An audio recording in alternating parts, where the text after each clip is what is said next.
Hi everybody, it's Kim from Inside My Money, and today we're just reminding everybody to go in and grab the new update for HomeBank 5.9.4.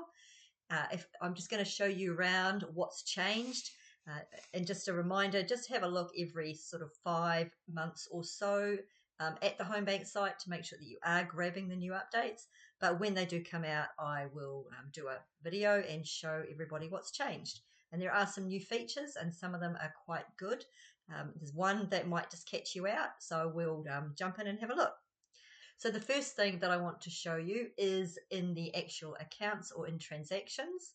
So if you go into the in your account and you want to create a new transaction, there's a new feature where you can just put in your numbers and it will add those up for you. So that's really helpful. No need to have a calculator off to the right hand side. You can just grab whatever numbers relate to that particular item that you're adding up and put that in.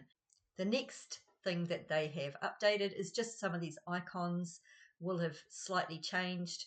They're just doing some extra design work, so the features behind them haven't changed. It's just the icons might have changed slightly. So there's nothing really major to see there. Now, under scheduling, they have a new option, which is really handy if you have a regular payment.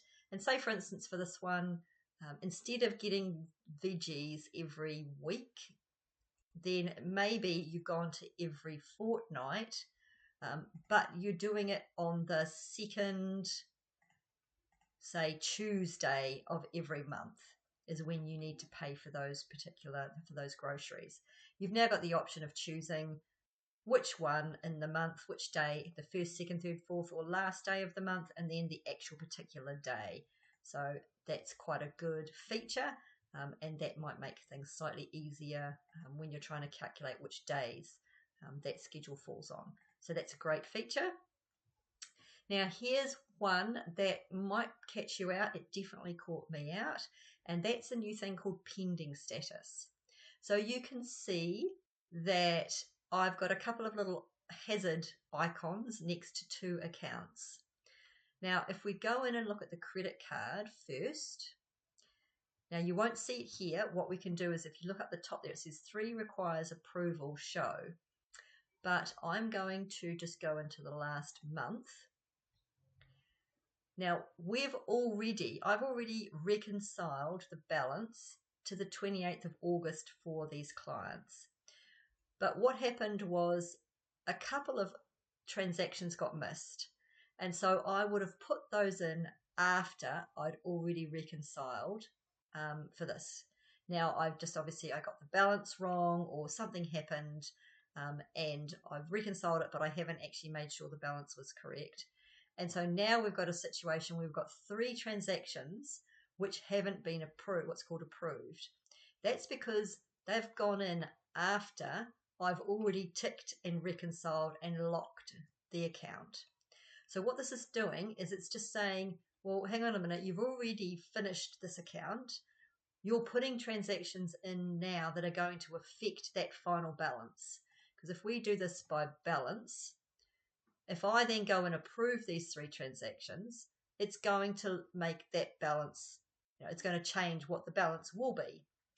Now, that could make it wrong. And if you get it wrong, say for instance these transactions were incorrect, I'm now not going to reconcile them next month. I'm going to have the wrong closing balance, and it's going to keep feeding through unless I notice it.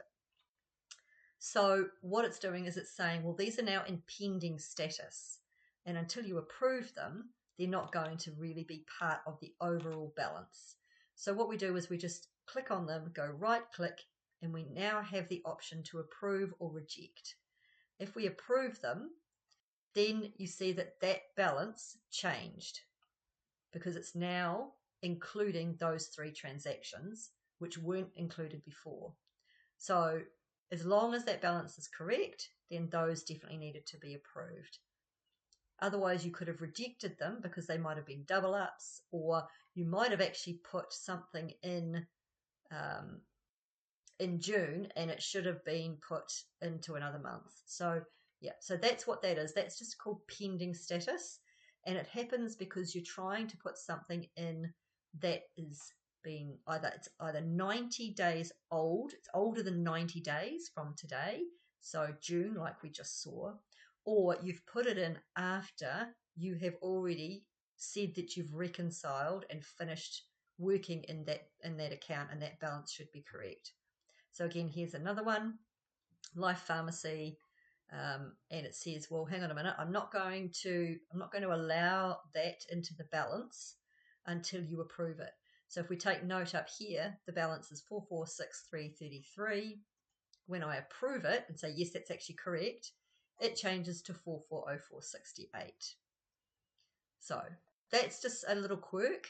It's helpful, but it is something that you just need to be mindful of, because you might find that balances aren't quite working. It'll be because there's still some transactions needing to be approved.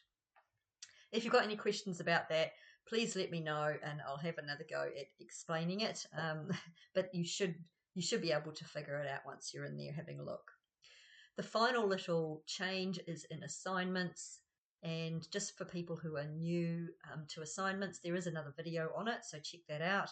But assignments is when you've got something that happens regularly, like here we've got groceries at Newwood Upper Hutt. So what we do is we create this assignment, we put in the words that come up on our balance sheet, on our bank statement, and then every time those words come up, we can automatically categorize that to groceries. Now you can make it case sensitive. If it's always in capitals, you can say it's case sensitive. You can now add tags as well, but you've always been able to add, a payment or a payee or whatever you want to add. So that's just that final little feature. So that wraps up just explaining the updates. Remember, go over to HomeBank, do your update, check out all those new little features. And again, if you've got any questions, please don't hesitate to ask. I'm more than happy to answer them.